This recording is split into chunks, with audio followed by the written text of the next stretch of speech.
Well, happy Easter. It must be spring when the minister breaks out the cyan, magenta, and blaze orange and the light-colored pants. Now, I have to admit that Easter was never an important religious holiday in my life because I was never Christian. And it hasn't been a notable secular holiday since my child was young enough to enjoy it 30 years ago. Having grown up unchurched as I was, I had only a cursory understanding of a handful of Bible stories. One of these is the story of Easter. In the Gospels of Matthew, Mark, Luke, and John, the Easter story highlights themes of love, sacrifice, and the hope of eternal life. It begins, some of you might be able to narrate this better than I. It begins with Jesus Christ's arrival in Jerusalem, being welcomed by crowds. He shares the Last Supper with his closest disciples and introduces them to a new covenant. He prays in the Garden of Gethsemane and is betrayed by Judas. He is arrested, mocked, crowned with thorns, and crucified by the Romans. 3 days later, it is said, his followers find the stone of his tomb rolled away and the tomb empty. Angels announce that he is alive, and so he appears to his disciples, signifying victory over sin and death. Resurrected, he then ascends to heaven. We'll come back to this.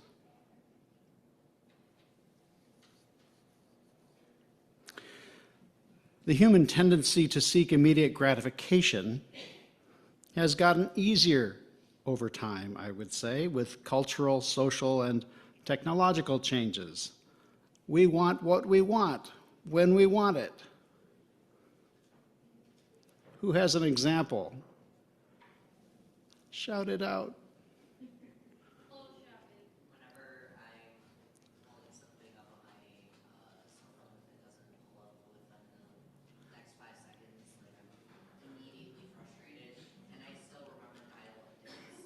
Yes. It took days to load the website. Yes. I'm still upset that it didn't load in that 5 seconds. Yes. Immediate information at our fingertips. Clothes shopping. We want what we want now.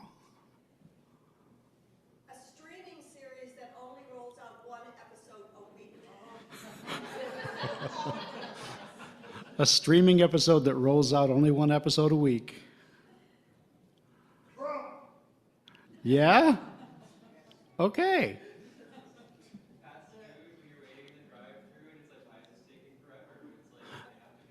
Fast food that's actually fast. Yes. Computer dating.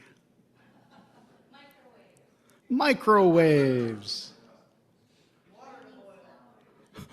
Water to boil. Planting flowers. Flowers that appear like right now. Anything else? Spring, please. Without the sleet. Shipping, with online shipping. Yeah, frequently overnight shipping, right? Mm-hmm. Yeah. Good. Good examples. Yeah, reliable wireless is expected. That and more, so thank you. Now, depending on who you know, or where you live, or how much you have in resources, there's never been a better time to satisfy our wants in short order. Let me ask you a question relevant to today. More relevant to today. Why do we hide Easter eggs? Adventure, the joy of finding them. Ostara. For the kids. for the kids. Thank you. So some say the tradition began among the Victorian middle class, as Easter moved away from being a primarily religious and communal celebration to one more centered on family, home, and the pleasures of children. It undoubtedly was linked to pagan seasonal celebrations of fertility and renewal. But it also, purportedly, was tied to the resurrection of Jesus, with men hiding eggs for children and women to find, because it was women who first found Jesus' tomb empty. But who knows? The virtue of delayed gratification is an important lesson we all learn, right? Hopefully early in our lives. Patience is a virtue, they say. Today, I think it's plausible that we still hide Easter eggs as a way both to delight our children and to delay their gratification. Or more cynically, as I can hear my father say, make them wait and make them work for it.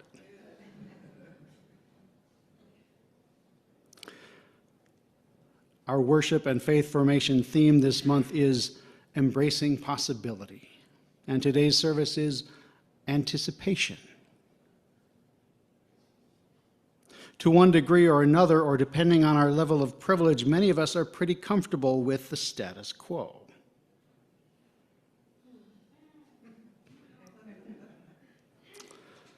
But some of us, most of us, maybe all of us, are actually afraid of change. Which is funny when one of our key values as Unitarian Universalists is transformation. Sometimes we aren't ready for change, not as ready as we might think. Sometimes we're unaware of potential complications or side effects of that which we seek. How many times have we heard about lottery winners getting rich only to be confronted with a host of new concerns about ethical choices and relationships and security? Sometimes change is exactly what we need, even if we don't seek or want it. For example, being let go from a position you've held for a long time, only to find yourself happily doing something new that you'd never considered.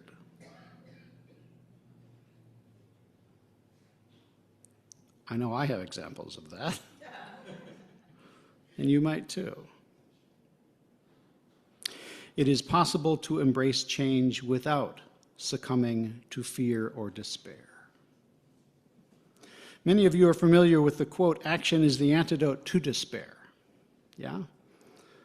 It is often attributed to singer-songwriter and activist Joan Baez and is common among members of the Women of Michigan Action Network. I would argue, though, that when we are in despair, action is not enough. That to grapple with despair, to embrace change, and to celebrate possibility requires also reflection. In theological school many, many years ago, I first learned about praxis, a learning model in which a student alternates between action and reflection, action and reflection. In fact, I don't think it's really possible to do one without the other, but that doing both, acting and reflecting with intention, might yield greater, more enduring results, deeper understanding and perspective. It is through action that stuff gets done, right? It is through reflection that we might assess what we're doing and refine our plans. And in the process of planning, we might just find our way to the unexpected joy of anticipation. to a state of mindfulness in which we might truly celebrate change. This might be common to many of us. I find myself imagining and planning summer travels, for example, weeks and months beforehand. And that imagining and that planning can often be more enjoyable than the actual travel experiences. The late trains, or, all the headaches of travel. Maybe you've encountered the same.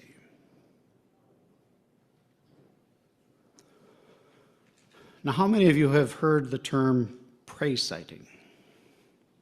P-R-E-Y, prey sighting. I have a fantasy that I tell myself that the term entered our household lexicon when our biology-minded child began learning about raptors and other predators. It's a visual tool that predators use to find prey. I, as a fox, for example, have in my mind an image of a rabbit based on my experiences, so that is what I look for in the environment. I'm prey sighting. When we're looking for something, it helps to know where to look and where not to look. If you want to see a whale, for example, don't look at the roses or the tiny bugs or the sky, but keep both eyes on the sea. Sometimes that which we seek requires intense focus, not distraction, and patience, not impatient, frenetic action as I am prone to do. And sometimes the search might take a long time for waiting, for looking, for wondering, and perhaps learning to see with fresh eyes. Now, maybe it's an age thing, but as often as not these days, I have the wrong image in my head, and I spend more time than necessary searching high and low for the wrong thing. Anybody else?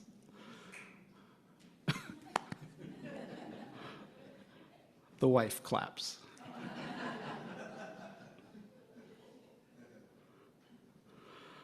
I really resonated with today's pastoral response, which invited us to ground and pause in the space and time between what was and what will be. Reverend Collins acknowledged our fear of the unknown, our longing for certainty, our clinging to the comfort of the familiar, or at least the devil we know.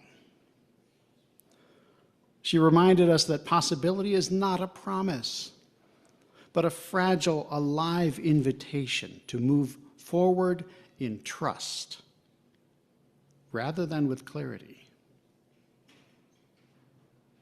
Possibility is not a promise, but an invitation to move forward in trust rather than clarity.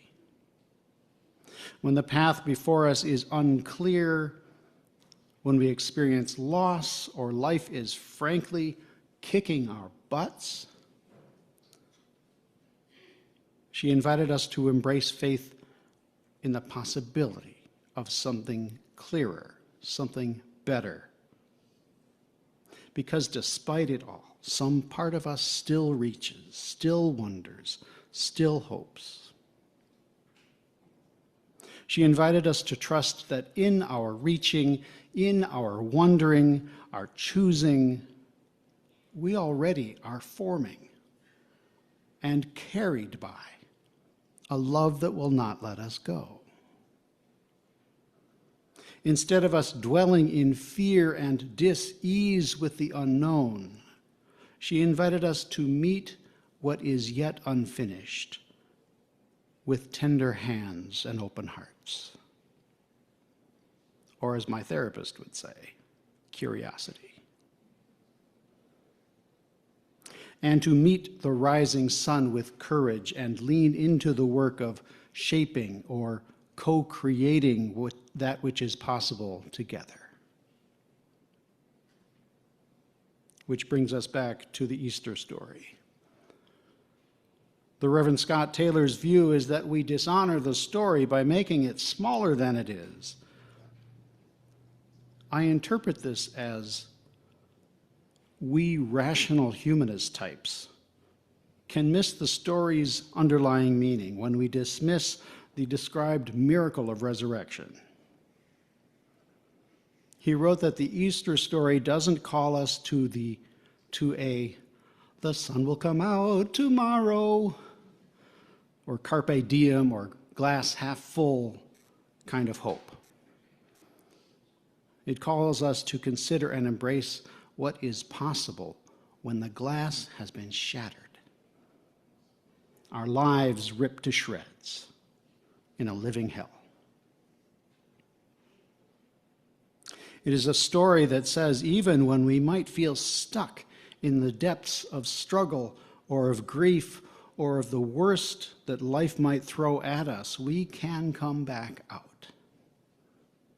There's the rub, he wrote, the part we so often miss, the part that says it all depends on how big we can believe. This isn't just a story out to offer us hope. It's a story that doesn't let us off the hook. There's a compassionate but clear condemnation about the way we tragically allow others to shrink our imaginations. It sounds a little like blaming the victim, so I'm not quite on board fully with that. The Easter story's message isn't just about God being triumphant, it's about how dinky our stories are that keeps us mired in death. The story pleads with us, he wrote. Please try.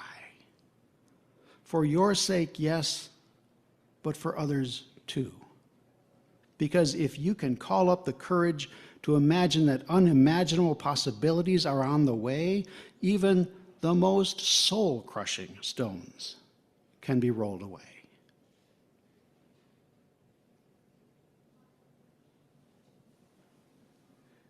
In short, we are never alone in our struggles.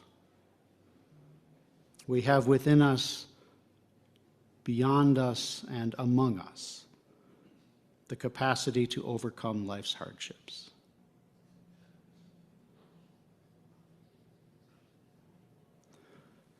So on this Easter, this lovely Easter morning, as we enact ancient stories or traditions that we may not fully comprehend or appreciate, as we leave this place of possibility, let us not despair.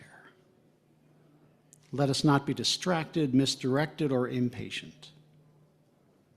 Instead, let us affirm the divine recreation of each new day. Let us praise every morning we awake and take a breath. Let our beliefs be bigger and braver than the stories others tell or that we might tell ourselves. Let us anticipate and embrace the trust, with trust, the possibility of something clearer, something better arising tomorrow than we can perceive today. Let our sight become vision to see the unseen, to glimpse the good that is yet to be. May it be so.